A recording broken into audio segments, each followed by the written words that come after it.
Hello everyone and welcome back to my Warhammer 40k guides. I am Brady and today I'll be giving you the top 10 armies in November. For those of you who are new around here, this list is determined by the top 3 placings of all ITC, GT, and major events that were posted on the Best Coast Pairings app during the month of November. The armies that received more top 3 placings will be higher up on the list, with the tiebreakers being what the placings actually were and whether they had more first, second, or third place finishes. If I needed another tiebreaker, then it comes down to which army had the better spot on the top 10 list in the previous month. Also, since in competitive play, most armies use multiple factions to make up their lists. So, I determined the main faction for each list by which sub-faction had the most points spent on it. So for example, if a player has 1500 points of Astra Militarum and 500 points of Grey Knights in their list, then that army would be considered Astra Militarum with Grey Knight allies. So before we get into the main topic of this video was sponsored by theMagnetBaron.com. They offer magnets of all sizes, magnetized movement trays, and magnetized flight stands. I personally use their magnets and they are great for magnetizing models for easier transportation or even just changing loadouts on your minis. So if you're looking at picking up some magnets for your hobbying needs, then check out theMagnetBaron.com. There will be a link to their website in the description. Now let's get into the top 10 armies of November. Number 10. Iron Warriors. The Chaos Space Marines are back in the top 10 this month, and with the new addition being the Iron Warriors. So far in 2018, we've only seen Alpha Legion and Black Legion making it into the top 10, but this time around we have Iron Warriors with a first place finish at their event. Unfortunately, I don't have the actual list for the army, so I don't know what it consisted of, but if I had to guess, I would assume it was most likely a Demon Prince or two, with one of them having the Cold and Bitter Warlord trait that makes Iron Warriors units fearless within 6 inches, which works great with large units of cultists to screen for your characters, and also makes it easier and kind of cheaper to use the stratagem Tide of Traitors, because you don't have to spend 2 command points on the Insane Bravery stratagem to stop your cultists from running away in the previous turn. And if I were to continue guessing, I would assume there's some Obliterators in there as well, since they work really well as Slanesh, using the combo Veterans of the Long War plus Endless Cacophony to shoot twice with +1 to wound. This was probably followed up by some Chaos Demons, most likely a Bloodletter Bomb or some Plague Bearers, maybe even some Nurglings for area denial and cheap objective holders. And then probably finished off with a Thousand Suns Supreme Command detachment featuring Ahriman and 2 or 3 Demon Princes of Tzeentch, since that detachment has pretty much been a staple in competitive Chaos lists for a couple of months now and will be featured later on in this top 10. Again, this is all speculation, but I don't have the list itself. But that would be my best guess for how this list probably looked. Overall though, I'm glad we have a new Legion making it into the top 10 this month. Number 9. Craft Worlds. Vanilla Eldar pop into number 9 this month with first place finish. The list consisted of an Elatok Battalion, an Ulthway Supreme Command detachment, and an Air Wing detachment of Drukhari's Cabal of the Blackheart. So the Air Wing detachment was mainly there to unlock access to the stratagem Agents of Vect, which is the I cancel your stratagem, and it is incredibly strong when used at the correct times. With the changes it received in the last FAQ, it's not efficient to just run a patrol of Blackheart anymore, because you need the models to be on the board to gain access to it. So the flyers work pretty well in this regard, because they're pretty durable when you consider that they are -1 to hit with a toughness of 6, and you can possibly buff them up to be -2 to hit with the lightning fast reaction stratagem. This means they have a decent survivability into the mid game, so you can still use Agents of Vect when you need it. It also means your opponent might overextend in trying to kill them to get rid of your access to Agents of Vect, so this will mean that they'll waste a bunch of shots on them while the rest of your army goes unharmed. As for the rest of the army, the Ulthway Supreme Command is pretty much there just for psychic support, since Eldrad is a very good psyker, and the Elatok Battalion consisted of an Autarch Skyrunner, 2 units of Rangers, a blob of Guardians, 2 big units of Shining Spears, and some Swooping Hawks. So the Autarch is there to presumably give rerolls to the Spears and the Guardians if needed. The Rangers hold objectives while being -2 to hit because of a natural -1 from themselves and a -1 from Elatok. And the Guardians can either hold an objective, but most likely deep strike onto the board on turn 2 on top of an objective, or somewhere else on the board to create board control if it was needed. The Shining Spears move really fast, so you can move them to wherever you need them to be, and they have decent shooting and can charge if needed. The Swooping Hawks pop in from Deep Strike on an objective, most likely in the middle of the board, while also providing some fire support with their 24-inch range Assault 4 guns. Their guns are only Strength 3, but in our current meta, it's filled with a ton of Toughness 3 models like Imperial Guard and other Eldar races. Overall, I'm happy we're seeing some vanilla Craft Worlds hitting the top tables alongside Inari, showing that they are a capable army without the Soul Burst mechanic. Number 8. Genestealer Cult. That's right, Genestealer Cult is back in the top 10 this month with a first place finish and a third place finish. I know in my most recent tier list video I put these guys in the bottom tier, which admittedly was a mistake. After revisiting their units and stats, I feel like I didn't accurately assess the army, and to be honest, I now feel like they are closer to tier 2 status, mainly because they have some really cool tricks and units. The cult ambush ability isn't as nerfed as I originally thought. It's still nerfed after the latest FAQ, so don't get me wrong, but it's still a very strong mechanic for the army. It gives a fairly safe delivery system for some of your stronger units like Aberrants, who have a pretty beefy stat line for being as cheap as they are. They have a built-in ability that lowers damage done to them by 1 down to a minimum of 1, meaning 2 damage weapons, which is their biggest threat because they have 2 wounds each, is treated like 1 damage weapons. So stuff like disintegrator cannons aren't as good against these guys as you'd think, and their normal counter of 2 damage weapons don't actually counter them when you think about it, because they just go down to 1 damage.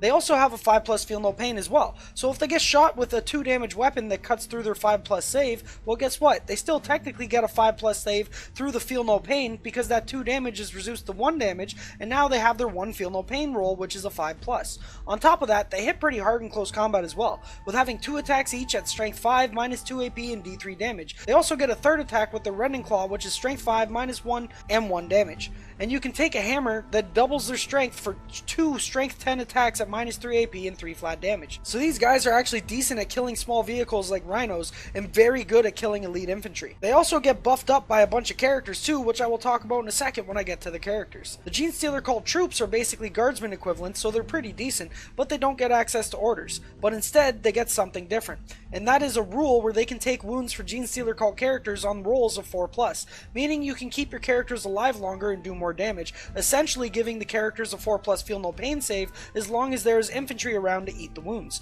And the Genestealer cult characters are pretty good as well. The Primus gives +1 to hit to all Genestealer cult units within 6 inches, meaning your Aberrants can hit on 2s instead of 3s, which boosts them up a pretty good amount. The Magus, which brings psychic powers to the table, and they also have decent psychic powers as well, with a spell that can cancel Overwatch, which ensures the safety of your charging units like your Aberrants, and they also have a spell that can give +1 strength and attacks to a whole unit, which again beefs up the Aberrants, and then they have a spell called Mind Control, which can take control of an enemy model and shoot with it or attack with it as if it was their own unit. Use this on something like an enemy Castellan, and you can watch your opponent cry as their own Castellan destroys a chunk of their own army.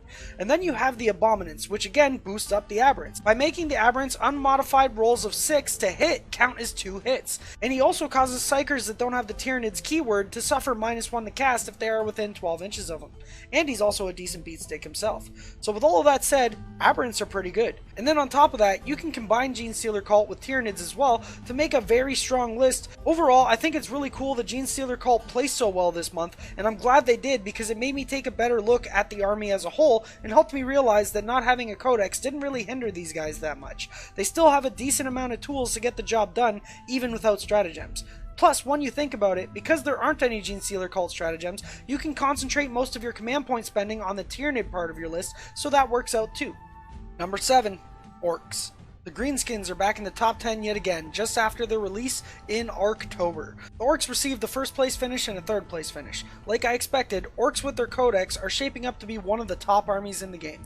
They have a bunch of great units, and became even greater with access to army-wide rules and stratagems. The first list is 2 battalions and a spearhead. Although it doesn't state which clan they used, I will assume it's Evil Sons. The 1st battalion is 2 weird boys with 3 blobs of boys. The 2nd battalion is an index biker war boss, another weird boy, another blob of boys, a blob of Gretchen, and a min unit of Gretchen, and a war buggy. And then the spearhead is a big mech with a custom force field and 3 big units of mech guns with custom mega cannons. So this list is pretty self-explanatory. With the 120 boys, it's pretty easy for a lot of them to survive getting across the board to get into melee combat, because most armies don't have enough guns to deal with that many bodies, especially when most of those bodies will have a 5+ invulnerable save from the big mech's aura, and because you can use grot shields to save the boys as well. The weird boys buff the boys or jump them across the board on turn 1. And with the Evil Sons trait, making that 9-inch charge isn't too hard because you get +1 to your charge, and you can still reroll the charge because of the ability Here We Go. The biker boss allows the boys who run up the board to advance and still charge, making it easier for them to get into combat as well.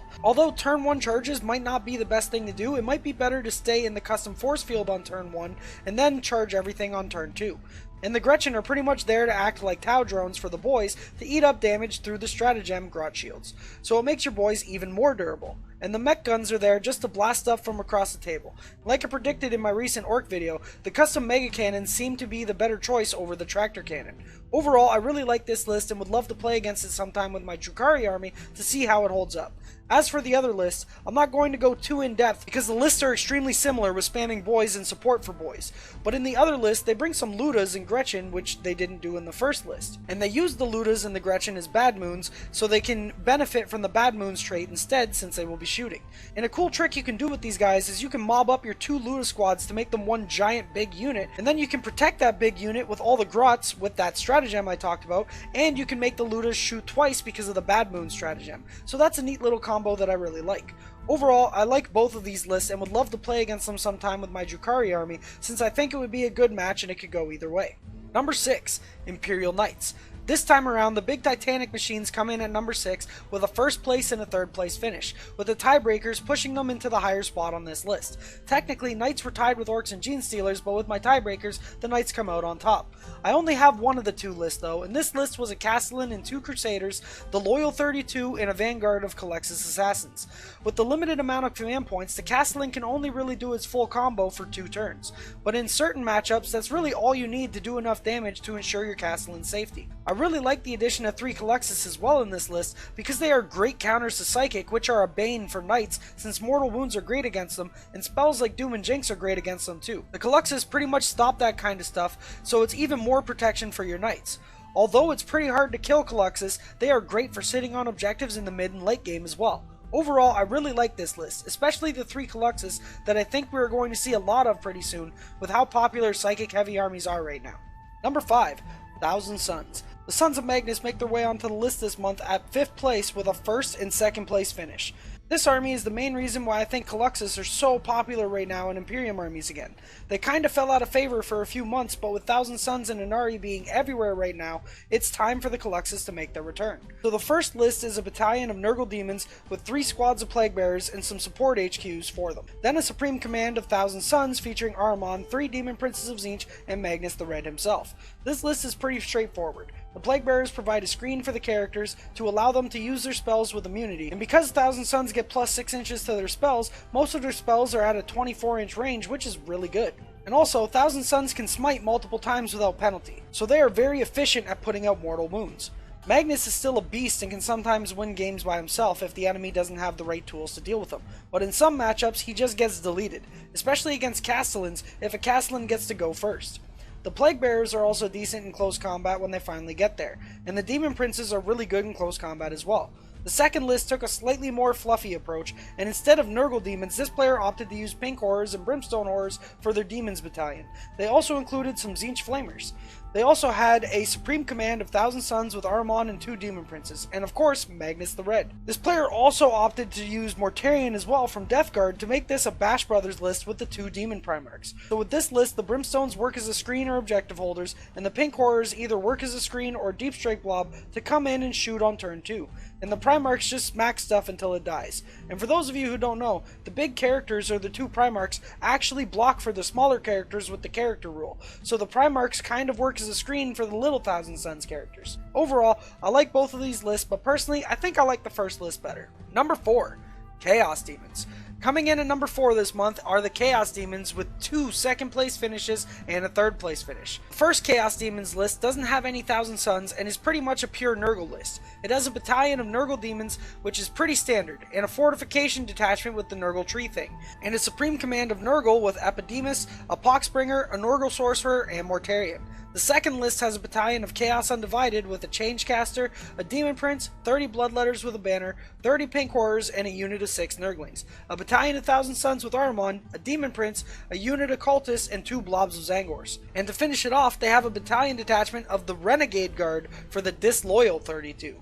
And the third list is a battalion of Nurgle Demons, with the Plague Bearers and HQ support, a Thousand Sun Supreme Command detachment with Ahriman, and 2 Demon Princes of Tzeentch, and a Heretic Astartes Spearhead detachment with a Thousand Suns Demon Prince as the HQ, a Foul Blightspawn, and 3 Plagueburst Crawlers. And for those of you wondering how this is possible, it's because that is a Heretic Astartes detachment. It is not a Chaos detachment.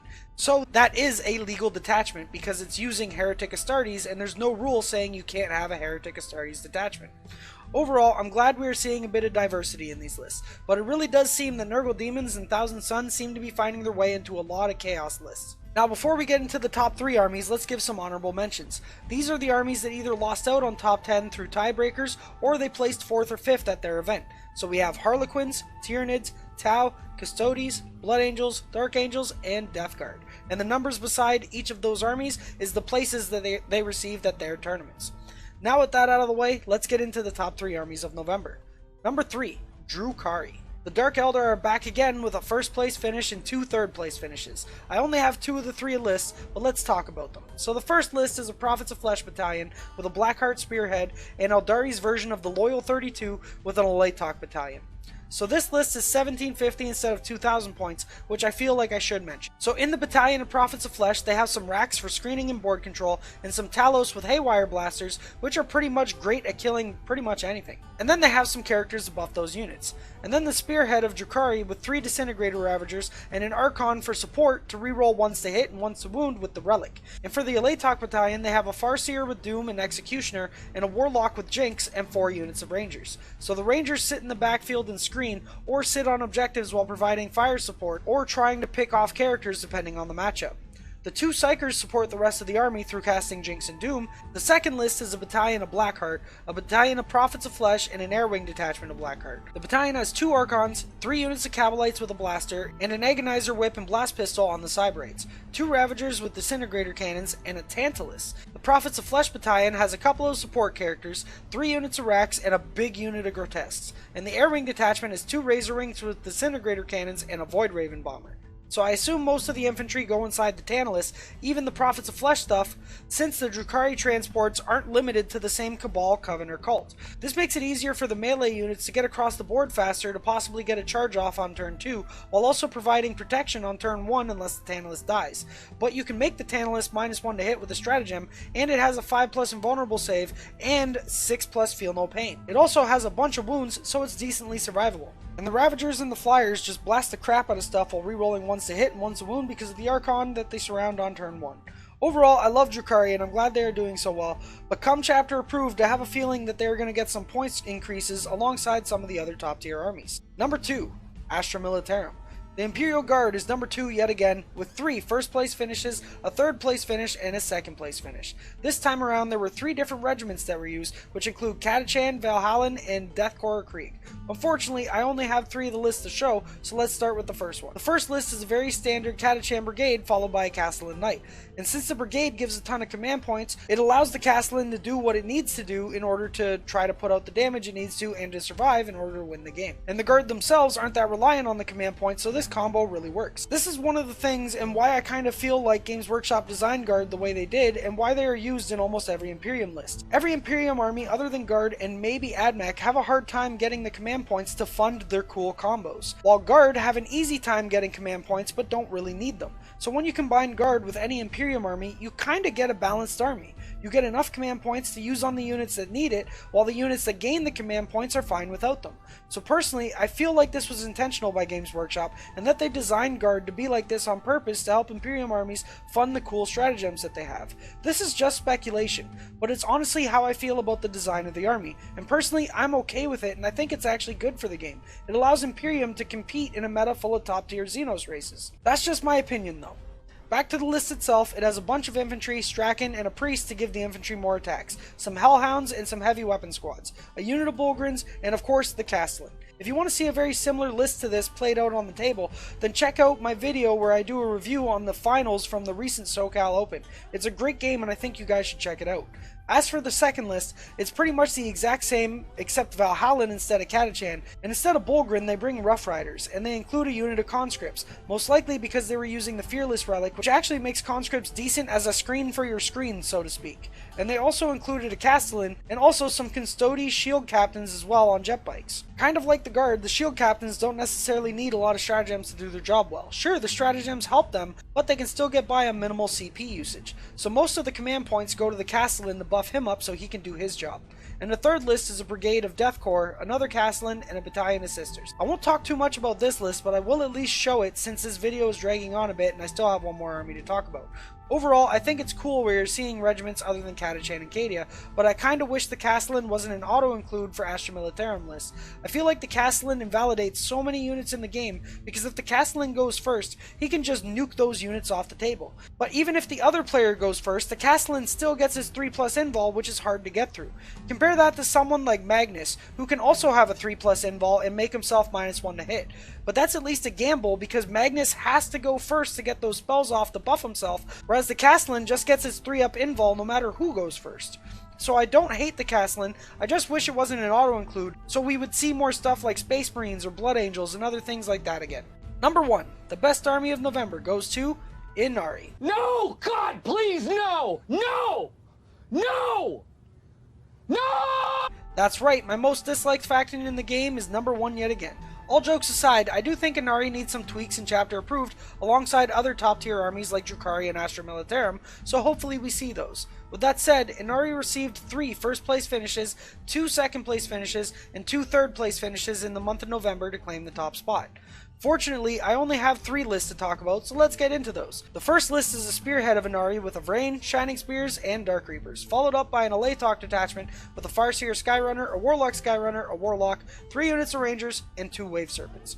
The second list has a shit ton of Guardians, and features a battalion of Inari with Ivrain, Eldrad, 3 blobs of Guardians, Reapers and Spears, and a battalion of Bealtan with 2 Warlocks, 3 blobs of Guardians, and 3 Wave Serpents. And the third list is a battalion of Alatok with the Eldari Loyal 32 with an extra Warlock Conclave and a Wave Serpent. Overall, I know I made it sound like I hate this army, but to be honest, I don't. I just don't necessarily like the Soul Burst mechanic, but I mean the army is still beatable. I just don't like playing against it, and that's my honest opinion. Anyways, that's going to be it for this video. If you enjoyed it, don't forget to hit that like button and subscribe for more Warhammer 40k content like this. And if you want to help support the channel even further, you can check me out on Patreon. For only a pledge of $5, you can get access to the Almost Pro Gaming Discord server, where you can talk to a community of over 100 people about Warhammer 40k. There is a chat room dedicated to giving list advice, and there is another chat room dedicated to showing off your minis and getting critiques and advice on painting as well. I'm also in the channel and help out people every day. So if that sounds like something that interests you, then check me out on Patreon. And if you aren't interested in the help or the community, but still want to support me and my channel, then consider making a pledge for that as well. Anyways, I hope you guys enjoyed the video, and I wanted to let you know that I'm in the works of making some battle reports and getting them out to you guys within the next few weeks, so look out for those. Also, you can expect me to make a video about the chapter approved changes as soon as the book is released, so look out for that as well. Anyways, thanks again for watching, and I will see you in the next video. Happy wargaming.